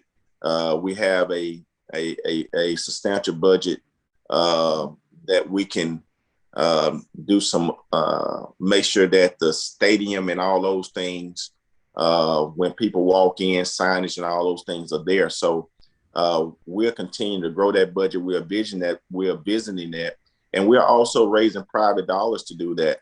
And so we have not met our cap by the Board of Regents. And that'll be something that I constantly nudge the president and our board about, is hopefully, another increase. But the other way that we get money for the athletic budget is students. I tell people all the time, and when I was here at Southern University as assistant basketball coach, we had 10,000 students. And so your budget is based off those students in the state. And so off those students, we had more money 15, 20 years ago than we have now, basically. And the NCAA require you to do more with Title IX and certain things. And so I said to say is that if we're able to get the student population, full-time enrollment students back up to about 8,000, 8,500, that will help our budget as well. And so we're liking quite a bit on that side until the university grow itself again. And so that is still a challenging formula for us. And so the next thing that that I told you that we have to talk about to help me with that budget is ticket sales, right? And revenue. And so the sports that we charge for basically right now is football, basketball, and baseball. And so when I ask as much as possible people to buy those season books, that's part of a fundraiser for us. That's part of a revenue mechanism for us. And if we get that, and then that help us to do a little bit more at a little bit faster pace. Visiting with Coach Roman Banks, Director of Athletics at Southern University. Coach Banks, I guess you get these questions, similar questions all the time, huh? Emails, phone calls. I think the more I like to, I could speak on it like on your show at alumni events and things like that. People understand. I think that a lot of times the disconnect is that people don't understand,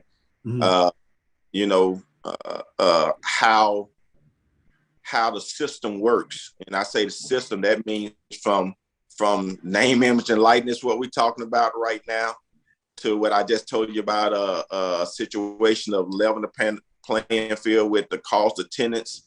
How do we get revenue? That's the reason why it's important to buy a book. And so I think the more we talk about this, and I just think being transparent, I was always taught that being transparent, everybody got different personalities and different thoughts, right? But if you're being transparent, people at least will respect the decisions, not necessarily have to agree with all the time, but will respect it because you've been transparent about it.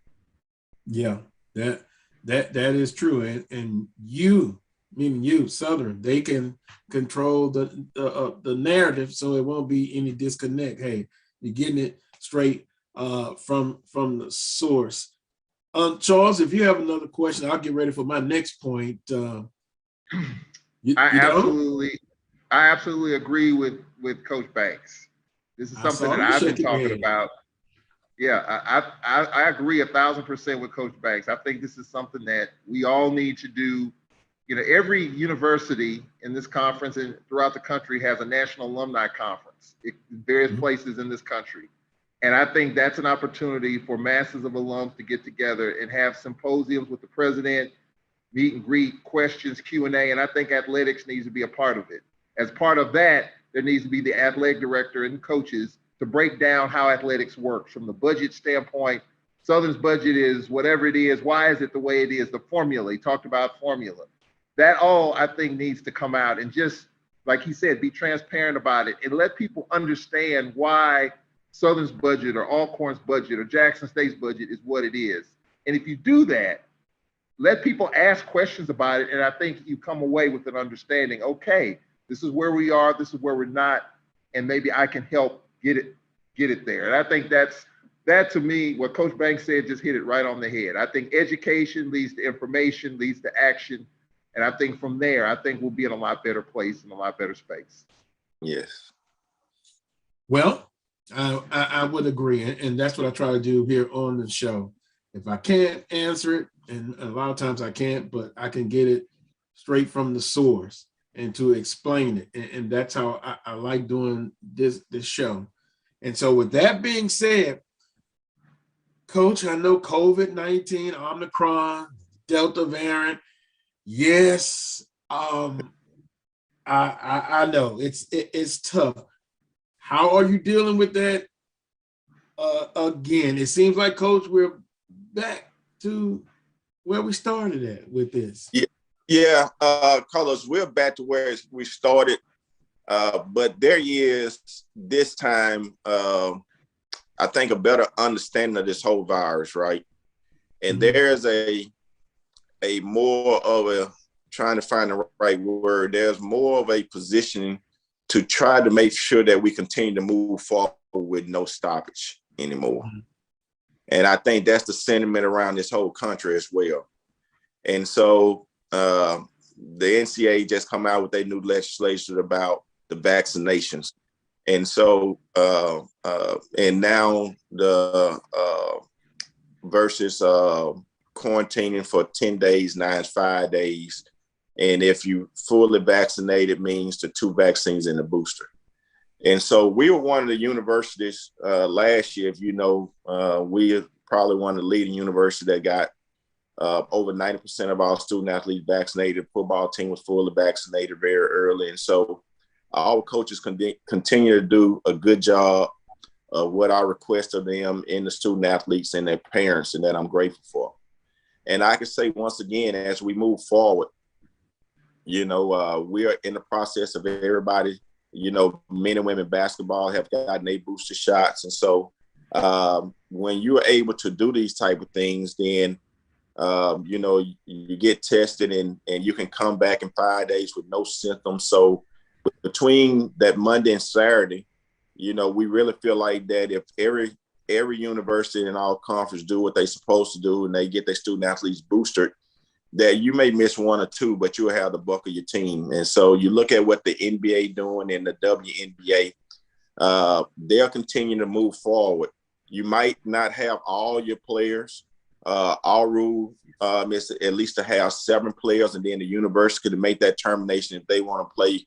If they want to play a game with less than 7. So that means if I have 6, I can make that determination if I want to play the game with 6, because obviously really the rule is that you can play with 4 players and still, you know, it's still considered a game. And so there's a determination to move forward with this season, and how we do that is to try to make sure that all our student athletes are vaccinated and have these boosters. And it's going to be upon each team in our conference to make that commitment, you know, to each other, to try to limit contact around other people, to try to stay in their own little bubble, so they can you know, try to go out and perform well and have the bodies on their team to do well. If you don't play a game, our rule is sweat rules that was voted in, it's a forfeit. Now, at the end of the day, it's a forfeit, but it don't go against it won't go against the coach's record. All right, but it will go against your standings for the league. And so that was to make sure that we felt like maybe to take away the gamesmanship, that we had to put some things in place, because we do know that COVID allowed people to say, I'm not going to play this game because my best player hurt, my best player out because of COVID, and I have next week and we'll reschedule. We don't want to get into that. So we want the players like the NBA to play with what you have, and we want the season to move forward. And so the new rule was voted in. And so everybody at their own institution, because there are different rules and regulations by states, are doing what they can, basically, to make sure that their gymnasium is protected for their fans as well. And so for us, it's basically requiring people to make sure that they have masks on. And Coach, I see some athletic departments are, even in professional ranks, requiring the fans to show proof of a negative COVID test or the results of it. Will we see that at Southern University, or are you just going to keep the protocol that you have in place? As of right now, so we were doing that. Then we're requiring at Southern University, highly recommending that you have a mask on. And I think if you watch our game versus other games, we were probably masked up quite a bit. But there are some other, in our state, collegiate levels just wide open. So, that's where we are as it relates to making sure that we regulate ourselves past the virus. And if the governor or this city mandates through the mayor of our campus president of the board mandates something strenuous, and then we'll adapt to that. Visit with Coach Roman Banks, Director of Athletics at Southern University. Two more points, Coach. I promise. And now this is one of the things that we've debated, me and my colleagues, and I've stated my opinion on. The process of non-conference games. Specifically, we're talking about basketball guarantee. I don't like, I'll just personally say I don't like all of the guarantees, but I understand why they do it. What is your process, the Southern's process of selecting these guarantee games? You used to run the men's basketball program, and now as director of athletics. How does that go? So simply for us, put it to you in short form, it's simply to us is that for our men's program right now, and even when I was coaching, basically we look at the budget each year, and in our shortfall, that's a guarantee is a revenue line, right? And so then we say, okay, if we have to go get if men's basketball have to go get those guarantees of $300,000, $400,000, then we sit down and we strategically try to put a plan of action to play those teams at the quickest rate to get the money in, so we won't have to play all of them, so we can have a home and home contest. We can have maybe a Division II school to come to us to get out before the season, get the kids prepped or something like that. And so that's the way that formula work is all based on that budget line revenue as it relates for the guarantee, because basketball is really more than women's basketball. They pay some schools pay $90,000 to $100,000, and so we try to look at, give you an example. Sometimes the coach himself want to play a team that he just want to play. And so we look at that, but we also look at down and distance travel versus what it's going to cost versus what we're getting. And also to give all student athletes the experience of playing. We played Kentucky this year. Well, obviously Kentucky took care of us real good. That's Sean alma mater. And so it ended up, all your students, athletes in basketball want to get a chance to play on that floor, right? And play a program like that. And so it's also good to give them a chance because basketball is straight across the table. When you go to the NCAA tournament, you're going to play someone like that. And so you kind of got to get used to playing those type of schools. I was fortunate enough when we played and we beat a lot of them. And so from the Texas A&M to the Mississippi States. And so I think our program is at that level back to that level now where we're able to get our program going again, where we can compete at that stage and that mid-major stage quite often. But to answer your question, is based on helping us meet our expenditures going into the next fiscal year. Well, you see, Charles Edmonds is shaking his head because me and him have had some spirited debates over the years. And Coach, you'll probably disagree with what I'm about to say. And I understand what you're saying. Charles basically believes, it kind of per what you said, what happens if you limit those guarantee games, say 3 or 4? What you're saying is that would be disastrous for the athletic budget, and you have to have more than 4 guarantee games? Right now we do. My sweet spot would be no more if we could go into no more than 3 to 5 games and on that budget amount. But we're not there yet. And I think that's the reason why you see we're not like some schools that go out and they play 10 early, right? And that's all budgetary reasons. And so it goes back to the formula of students, state budgets, and buying season tickets and all those things. Everything starts right back at that formula. And once you can get to that process, then you can take the request from different programs of bringing in those different guarantees.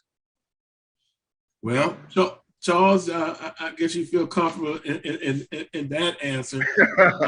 But guess what? I am a guy that will compromise, believe it or not, compared to what you hear about my reputation. I can live with 4 or 5, but 10 to 12, oh my goodness. Yeah, that's what do you, go ahead. Yeah, 10 to 12 is a lot. Yeah, that's hard to get your morale back ready. And what happens is, and let me say this real quickly, we're trying to get out of that from a conference perspective. Mm-hmm. Also, because what happens is you come in with a low RPI, right? And so that don't help us at all. And so we're going to have to grow out of that. Now, we'll say that our commission is working on trying to put a formula together where we get more revenue from the conference office so we won't have to play that many games. And I always say this all the time, at some point, as we grow the conference and to get to the sweet spots where we're talking about maybe 3 to 5 and doing some other things that you like to do, some schools may get left behind. And so are you willing to do that because they cannot keep up with the request that you're asking for from a conference perspective? And so you got to, it's 2 sides to the story, and you want to keep everybody in, but can they continue to grow with you? Because do they have to bring in that $1 million versus that $300,000 or $400,000? Well, yeah. You can maybe help them. You can maybe help them, Charles, for a little bit, but at the end of the day, they're going to have to get it done. So that's a conversation. That's a conversation. We're working within the conference office right now to realign our basketball programs because eventually you're talking about we might end up going East and West in basketball.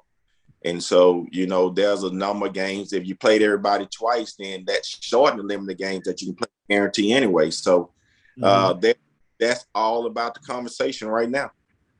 Well, dialogue and conversation, Charles. Hey, that's what it's all about. And sometimes you have to compromise. Sometimes you can't get your way. So I'm glad, Charles, you didn't get your way on this discussion. No, I completely understand. I completely agree. I mean, everybody's budget situation is different, because Coach Banks, this being an AD, I'm sure you get with your coaches and say, look, this is the number we got to meet. If there's a shortfall, whatever it is, you got to figure out a way to make that work with whatever number of games. You're respectful being a former coach is, our men's team didn't have a home game. And we've played two #1 teams in the country, Gonzaga and Baylor. I mean, Right. that right there is $200,000 for those two games. And then you got Houston, you got Tulane, you got other games. So we've brought in a pretty good amount of money in guarantees.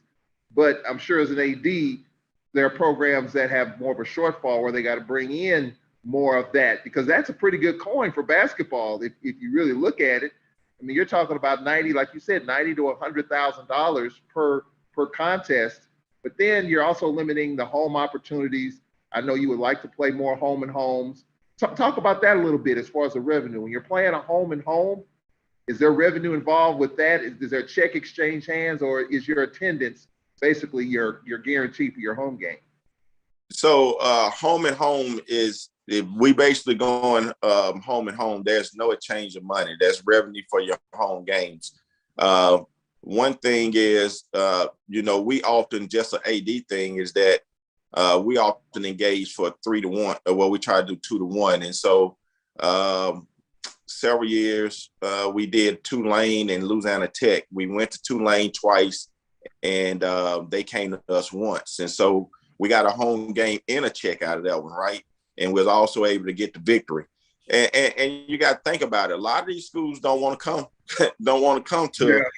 to certain schools in our league, right? Because once you start coming here, it gets a little tough, and so they try to stay away from it. And even with the game, some start trying to dodge you after you start beating them a little bit, right? And so it gets to be a little process involved in that. But here's another thing is that we got to get back to growing basketball home court revenues. We traditionally don't come to games until January when the second semester starts.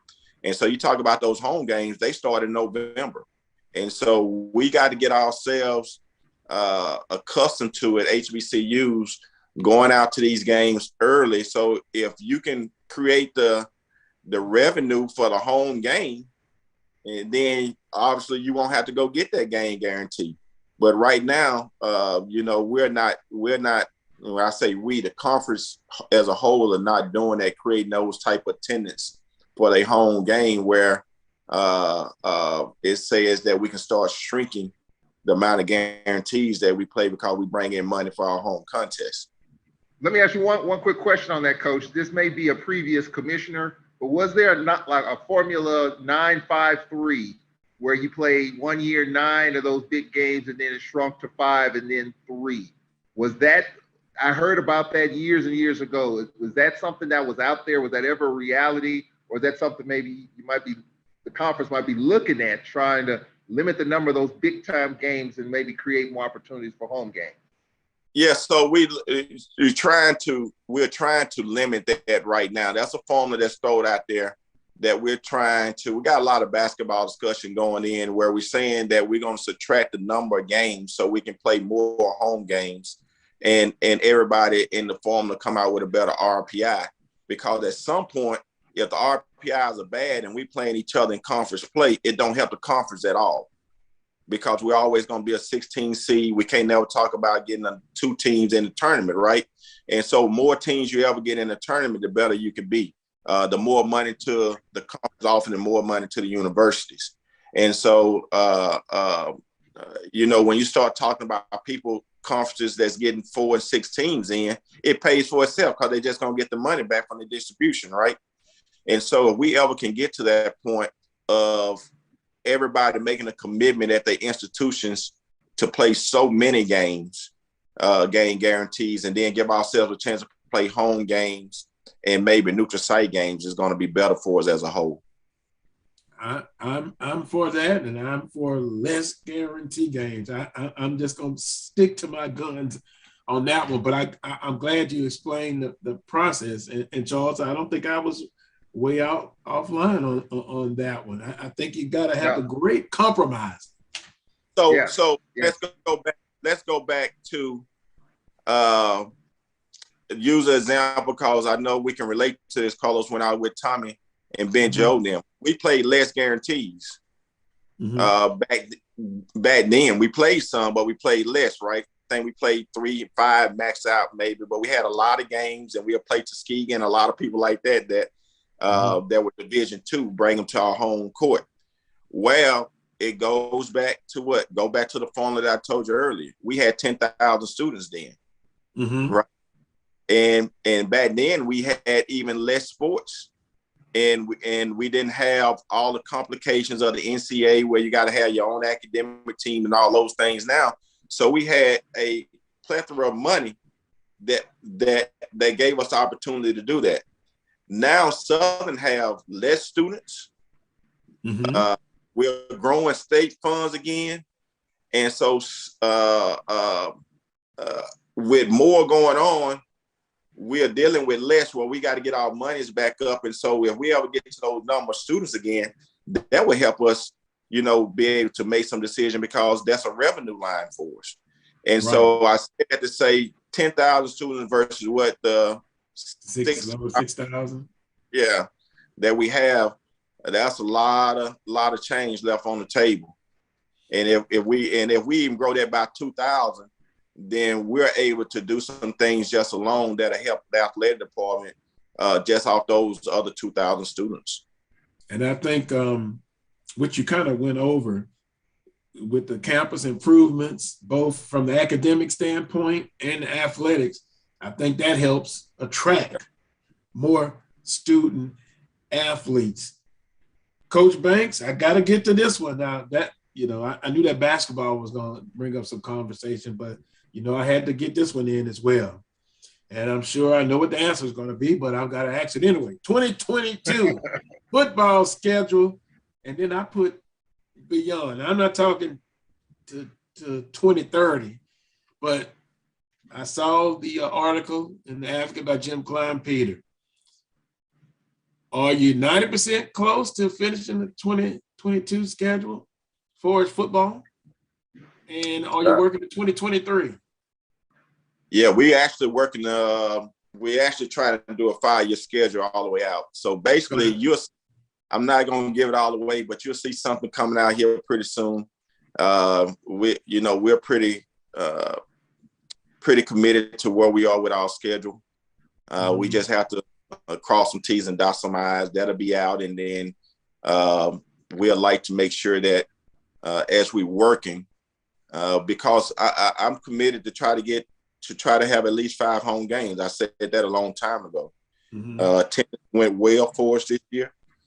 Obviously, the Jackson States and the Florida State FAM and those teams won't come to us this year, and those are great money revenue gains for us because fans like to see it.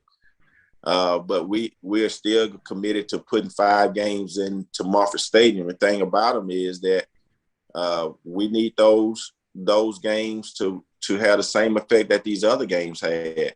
And once again, I always talk about connecting the dots. I think that Coach Dooley connect the dots where we can have a winning program that can be an incentive for people to come out. But we need people, if we're going to do these 5 games, not just come to the Jackson games, the Alcorn games, and the FAM games. We need them to come to the Pine Bluff games and the A&M game, Alabama A&M games. And so, that's what we're working toward. And I'm committed to that. The 23 schedule, as we look at what attendance look like and, doing 22 in the middle of 22, then we can keep our commitment and not go try to get game guarantees again for shortfall. So if we do well, and I'm thinking that we're going to do well, we're going to try to keep rolling out 5 home games a year and sometime hopefully 6. Well, Coach Banks, Charles is with us, of course, but Alcorn State comes back to A.W. Mumford Stadium for 2022, correct? Yes, they do. Yes. Yeah, and they should. We know why that is, Charles. Me and Charles discussed that. Okay, yes. Now, Coach Banks, can you drop us a little hint? Non-conference guy. I know the schedule as far as the conference, hey, if it's here, if you're at home playing these teams, then it reverts away for the next previous year. Now, some people have been texting me and calling me about Will Southern and Jackson in 2022. Southern and who? Jackson State. It'll be a Veterans Memorial, huh? Yeah, we played it. Or do they roll off the schedule? That was some people were asking. They roll off the schedule in 23, but we're working on doing something. We're in the process of negotiating something to keep them on the schedule. That's not and hopefully the negotiations are going well. So hopefully, probably in the next 30 days that we can land this deal that we keep each other on the schedule. Home and home, or you can't answer. I can't answer that right now. Neutral site? No. Let's just say keeping each other on the schedule. Well, you know what, Charles? I'm not surprised because it's what gets this guy who's 57 years old, his blood going. That Jackson State. I know Grambling State, that's family. Jackson State, just anytime, let me at him. But it's love, HBCU family love. I said all this to say this, Charles. They're going to always play. You know, I think it's important. We almost and we are there. I think it's important that game that we have to play. AD Robinson and I have been talking quite a bit, and so we still have some issues that we have to work out at the end of the day. But we're gonna, from my standpoint, I think it's important that we come to some type of compromise. And Coach Banks, I think that's great because, there's some people who believe if the game doesn't count, which it wouldn't because they roll off, then you shouldn't play. But Commissioner McClellan has been clear that the conference is not going to stop those matchups from happening because they're traditional matchups and they generate revenue. So I'm glad that that's happening. I'm glad the conference is kind of letting you guys work it out because we're going to be in the same boat as well, when it comes to teams on the other side as well. So I think with Valley and others. So I think that's a great thing, and I'm glad the conference is kind of letting everybody work that thing out. Yeah, I think it's important because I also, if I had my way, I would go like I told you, the Tennessee States, North Carolina Centrals. We'll be doing some matchups, early on and playing. They always. I was talking to a university the other day. I was like, well, let's just do a home and home. That's too far to travel. Well, we'll work something out and you come to us and we help your travel. You come to us, we help our travel because the game's going to be packed. I think those games are more attractive. I'm not going to say important. That's the wrong word. More attractive than us playing a Northwestern or Nicholls State, right? I think they want to see that game. They want to see Southern and Alcorn. And so I'm trying to get to a level that commitment level, but a lot of times there are universities that won't engage into those type of games. Maybe we can get them as it relates to being a classic or something like that. But if I had my way, our schedule would look like the old days. I would love to see a Southern Southeastern in football, Coach Banks. Me and Carlos have talked about this. I don't know if it'll ever happen. Two schools 30 minutes away. Southern to fill up their stadium. It's too small. I get that. I think that would be terrific. I think that's just one. It's just a natural fit to me from the outside looking in. I'm not in Baton Rouge, but I just think that just like we played Southeastern in football at Strawberry Stadium before, but that would be great. Is that possible or impossible? Southern and Southeastern in football. Well, I have a relationship with them. We had conversation, but here, and I'll be transparent, is that, that'll be the biggest, Jaguars coming there. We're going to take over there. So even for us to go there, that's going to be considered a game guarantee. They will have to give us, revenue for us to bring our fans there. And they'll come back to us the following year. I just don't think it's fair. I look at all the time. We go to all these different places. But just watch. If they can be able to win a couple of times, and I know things are different, times have changed, but I've seen those days. And I want for those days to come back. I think you've seen it a little bit this year for homecoming, for Jackson State. Mm-hmm. And so, I think if we're able to do the things that we think we're going to be able to do, and that's be one of the best teams in our conference. I think those days are before us, and that's part of the process of bringing Coach Dooley in to connect those dots and to move it forward. And so I do believe it didn't matter who the opponent was because we were playing at that level, right? And so that's been my narrative, and I just believe that can happen, and that's the direction that we certainly planning to go in to make sure it don't matter, who we playing, to make sure that we come out winners most of the time. Yeah, win pass. It's important to win the conference game because you're in the conference, but the goal is to be better, where we can win those Northwestern State games consistently. I've seen it, and boy, McNeese got away with one again. But anyway, Coach, we don't want to go. We're just about out of time. I couldn't get through everything. Of course, they want to know about Ticketmasters and all kinds of stuff. Can I get a commitment for you to at least come back once a month, maybe in 2 weeks, to come back and we can? Let's do 2 weeks. Let's do 2 weeks. I think we have on the 13th, we have our overtime show at TJ Ribs, and Coach Dooley is going to be there answering a lot of questions than myself. So toward the end of the month, let's come back and talk about these questions, because we are moving forward with some other levels of our ticketing now. That's a thing that I feel like been behind a long time, and so we are moving where fans hopefully can go wherever they are to get these tickets, and I talk about that on the next show and some other things.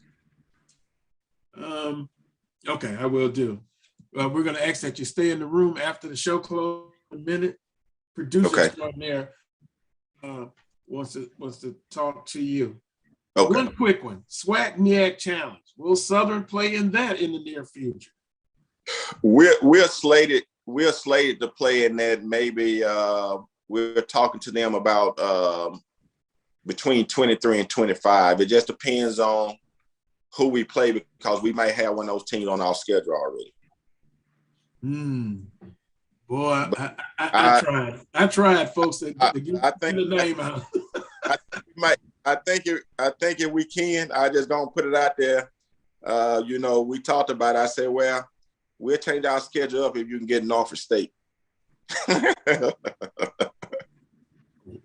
Charles, calm me down, Charles. Wow. Yes. Oh my. You know what? All I'm gonna ask, if that's in Atlanta, I'll be there. A slim down plan. Let me leave them out. Let me leave something out of the locker room, and I'll go straight to the health tent afterwards. But I do that. Can I do that, Coach Banks? Can I lead them out for that game? You got that. Charles, they say I'm nuts. Yeah, I'll do it. And I plan to be at Veterans Memorial too. My Jackson State fans, wow, I love them. Coach, I appreciate the time. Remember, stay in the room afterwards, and have a great weekend. We appreciate the time, and we'll do it again in about 2 weeks, 3 weeks. All right, guys, stay safe. All right, you too as well. Go Jags. All right. Go Jags.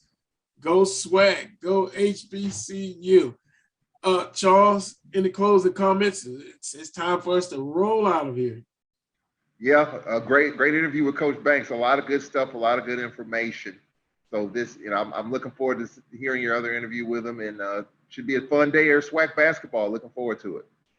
Yeah, FAMU and Bethune-Cookman got a split on the road. Well, I want to thank Roy Evans II, producer extraordinaire. Everybody chipped in. I was so busy today. I was trying to keep up with the comments. I guess I'll answer them after the show, but I appreciate you tuning in. Until next Saturday at 11 a.m. to 1 p.m. right here on the Black College Sports Network, the Coles Brown Show. Make sure you tune in. Until next time. And by the way, thanks as well, Charles. Appreciate your help as always. Until next time, peace and God bless.